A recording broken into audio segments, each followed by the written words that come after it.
ఓ దురాశ ఒక జీవితాన్ని బలి తీసుకుంది. అది ఎలాగో ఎప్పుడు ఈ కథలో తెలుసుకుందాం. బంగారు బాతుగుడ్డు కథ.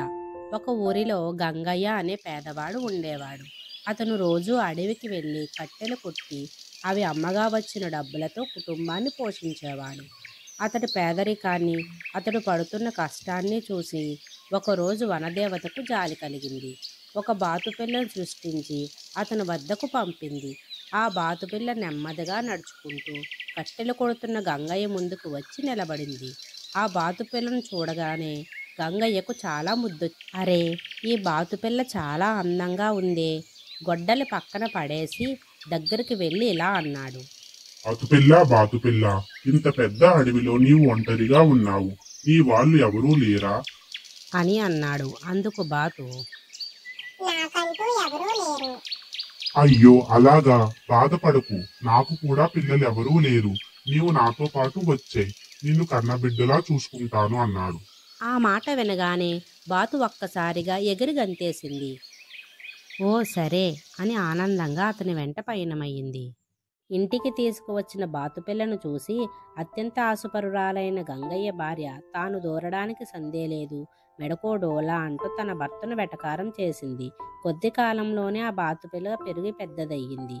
ఒకరోజు అది ఒక గుడ్డు పెట్టింది. అయితే అది మామూలు గుడ్డు కాదు, ఒక బంగారు గుడ్డు.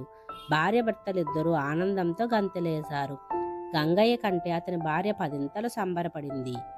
ముందు అతని భార్య తిట్టిపోసిందే గాని ఇప్పుడు బాతు మీద విపరీతమైన ప్రేమ కురిపించసాగింది. అలా బాతు రోజుకొక గుడ్డు చొప్పున ప్రతిరోజు ఒక బంగారు గుడ్డు క్రమం తప్పకుండా పెడుతూ ఉండేది. రోజూ బంగారం లభించడంతో ఎవరూ ఊహించిన విధంగా గొప్ప ధనవంతులయ్యారు. అలా రోజులు గడుస్తుండగా గంగయ్య పని మీద పట్టణానికి వెళ్ళాడు. ఉన్నట్టుండి అతని భార్యకు దురాశ కలిగింది. ఈ బాతు రోజుకొక బంగారు గుడ్డు మాత్రమే పెడుతుంది. దీని పొట్టలో చాలా గుడ్లు ఉంటాయి కాబోలు. ప్రతిరోజు ఒక్కొక్క బంగారు గుడ్డు కోసం వేచి చూడడం కన్నా ఈ బాతును కోసి దీని పొట్టలో అన్ని బంగారు గుడ్లు తీసుకుని వెళ్ళి ఒకేసారి అమ్మి ఇంకా ధనవంతులు అవ్వచ్చు అని అనుకుంది. ఆలోచన వచ్చిందే మొదలు. ఒక్క క్షణం కూడా ఆలోచించకుండా ఆమె బాతును కోసి పొట్ట చీల్చింది. అందులో ఒక్క బంగారు గుడ్డు కూడా కనిపించలేదు. దాంతో ఆమె లబోదీబోమని ఏడుస్తూ నెత్తి నోరు కొట్టుకుంది. బాతు మాయమై వనదేవత దగ్గరికి వెళ్ళిపోయింది.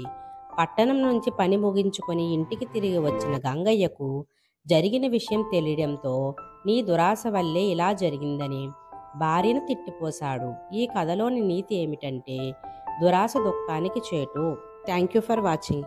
ఈ వీడియో కనుక మీకు నచ్చినట్లయితే లైక్ చేసి, షేర్ చేసి, సబ్స్క్రైబ్ చేయండి. మరిన్ని వీడియోల కోసం ఈ పేజీని ఫాలో చేయండి.